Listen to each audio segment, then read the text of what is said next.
Like John, I commute to London as well, and the last 12 months or so have been horrendous for all of us. I'll start off with where the dispute really took hold, and you have to go back to round about August, September of 2015, when guards came to the union complaining and raising issues around the number of vacancies that there was within the guards grades, particularly at Brighton, where there was somewhere in the region of 38, 39, 40 members of staff short. So they were operating a rail system with about 40, perhaps 38 guards light, and the guards that they were using were beginning to wear out, and they were heavily fatigued, and they were finding the difficulties of doing the job month in, month out, year on, year out, under those auspices. And so they came to the union and said, what can we do about it? And we entered a series of negotiations with Southern that went right up into the wire of January 2016, where they promised us, and they made agreement with the union, to introduce and start training immediately 38 new guards. Hooray, we said, thank you very much. And then in March they came and said to us, there is no more guards, we're removing the guards. And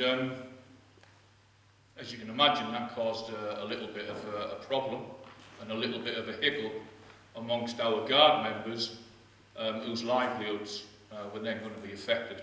So we entered into a further series of negotiations with Southern, trying to find solutions for not removing the guard and what was going to happen to the guard and what they were going to do. And the bottom line is they were going to introduce, so the proposal was, they would introduce a new role called an OBS, an onboard supervisor.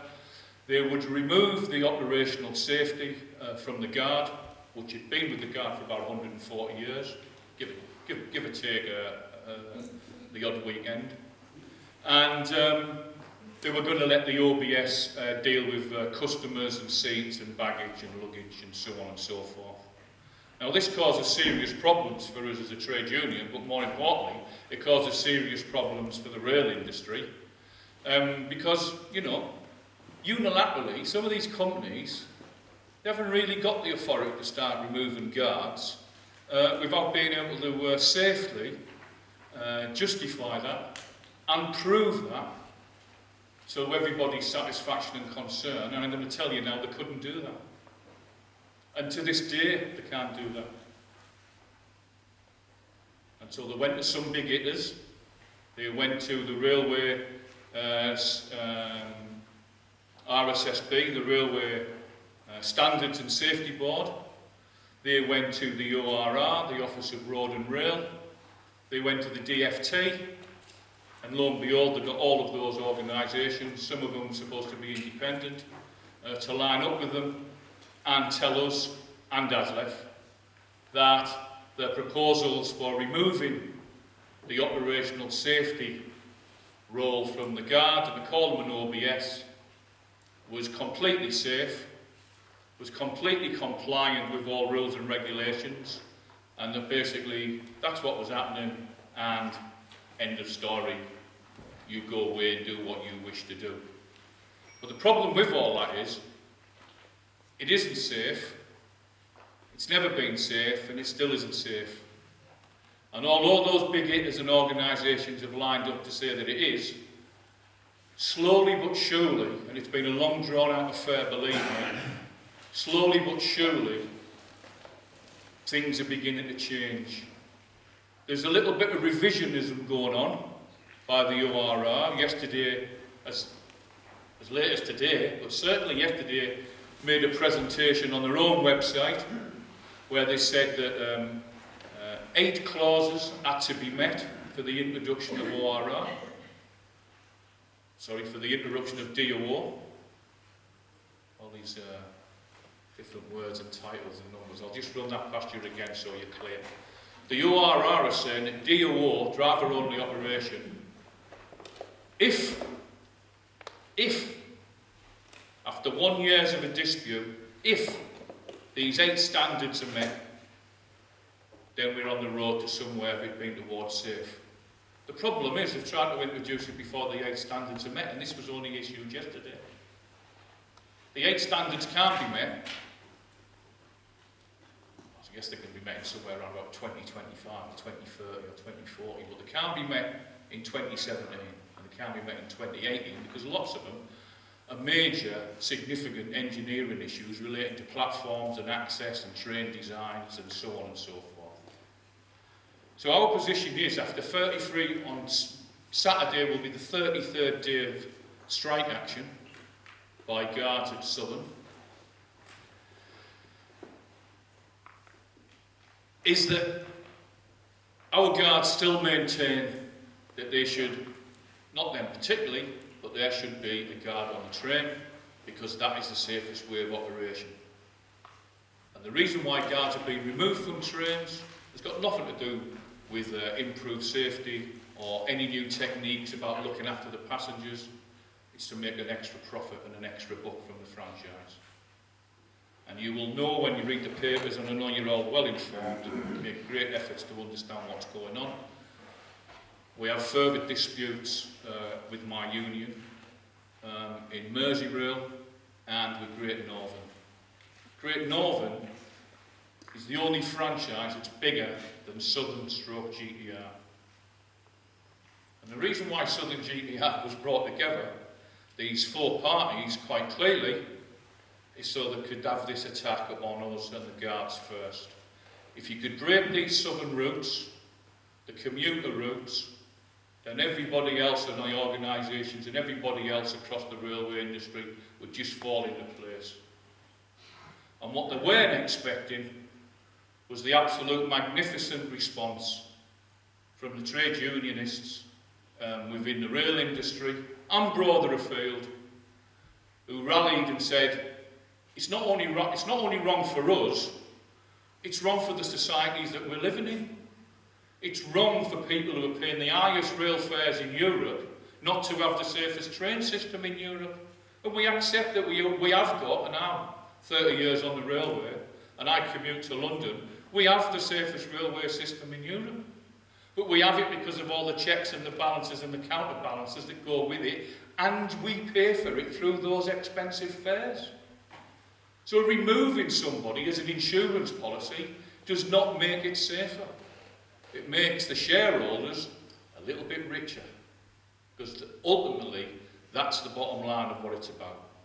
From the McNulty report, and I'll let you go off and check that, Roy McNulty, a guy from the north of Ireland, he wrote this report about the railway, and effectively he said, get rid of 20,000 railway workers across the piece, in the whole country, not just in Sussex, but across the piece. Take the guards off the trains, remove the people on the barriers, and close the ticket offices.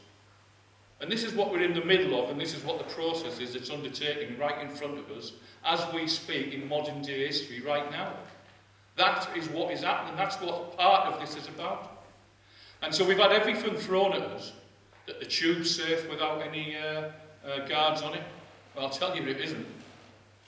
I speak to my tube colleagues, and they tell you it's one of the most dangerous tube systems and the most dangerous places they've ever been.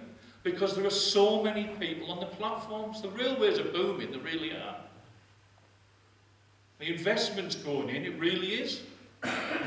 All the more reason why you need to maintain safety and vigilance and security on the railways, and that's what a human person does.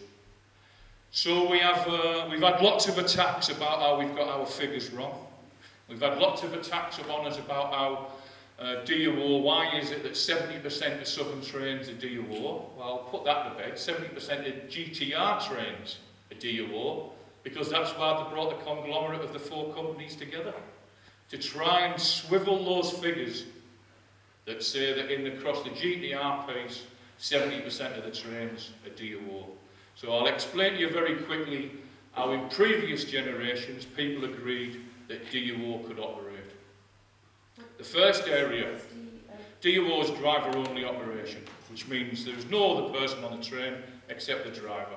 And the new trains, the new fleet that take me to work every day, and I guess some of you, When it's 12 cars with an engine on the front, you know it's a quarter of a mile long. A quarter of a mile long. And so when they say things like, it'll be a smoother, quicker operation, it won't be if the driver has to get out and go down to the bottom gate and open and shut the doors by hand, because he can't see what's happening because of the curvature of the platforms and so on, or the lighting's no good, or a seagull's pulled on his camera by the door. It's happened already. So there's these things that they say that we've got our facts and figures wrong. We don't believe that we have. We get information every day that's not generally put into the public domain. We've put a number of pieces of literature and documents together that are broadly distributed across the trade union and trade union movement. And in there, the facts and figures speak for themselves. So the one thing that we all know about DOO is out of the last 11 catch and drag, which means people get caught in the train and get dragged along the platform until your feet give way because the train's going so fast. They're all DOO trains because there's no person on that back of that train looking out and getting on the platforms and checking and making sure the doors are shut. So we're not trying to go to extremes in the dispute by saying this could happen, that potentially could happen. We're talking about everyday things and events that happen every day. What I'm telling you now, since I've been speaking, these things have happened. Not catch and drag, I'll accept that. But there has been issues around safety that a guard is involved in whilst I've been stood on my feet and has been able to solve. Ask the train operators, through whatever route you can, through councils, through the borough council, the county council, through your branches or whatever. What are the figures for violence and assault, antisocial behaviour, sexual attacks and assaults on DOO trains compared to trains that have got a guard on them that walks through and is visible? And you will not be surprised to know that it's up there. Up there. And the most dangerous train in Britain is not Glasgow to Edinburgh, it's not Newcastle to Carlisle, it's not even Brighton to Portsmouth. The most dangerous train in Britain is Blackfriars to Luton DOO on a Friday and Saturday night, when they're all drunk up in the city and they've had the bonuses and they've had the pay on a Friday and they go on the tear in the wine bars and etc. and they get on that train heading out to North London from Blackfriars. That is the most dangerous train. Not my figures, I didn't do the research. Get it on your laptops and have a look. That is the most dangerous train in Britain. And it's a GTR train. It's the train that starts in Brighton and goes to Luton, goes to Bedford. But when it gets and snakes through London and crosses the river, that bit between there and Luton and Blackfriars is the most dangerous train to be on. DOO. So what we're trying to say, or what I'm trying to say, is that our guards recognise all this, and I think they've been not selfish at all. They've put up a brave fight, because they're not really there fight, they've been offered a job, and they've been offered to have the wages ring-fenced. But what they're really fighting for is you lot. And my lot. And our students. And the elderly and the disabled. And what they're saying is, this is not how you run the railway. This is not the way that you make a quick buck for your shareholders. Now, as it's spread in the north, what they've been doing there, and I was hoping that perhaps there might be some councillors here, but I understand you've got a full council meeting tonight, is councils in the north have been passing resolutions saying and telling the rail operators in Northern and Merseyrail they want to maintain guards on their trains in their area. And I would hope that we could try and move in, even after a year, that we could try and get something like that out of the Labour-led Brighton Council. I will take some questions. I've got a branch meeting at 7:30, so I have to leave in sort of 12 minutes. I won't flinch any of your questions. It isn't easy, and it hasn't been an easy dispute for anyone, and I know we've suffered more than most on the South Coast because of it. But it's a fight within the trade union labour movement that had to be taken, that had to be done. So thank you all very much. Cheers.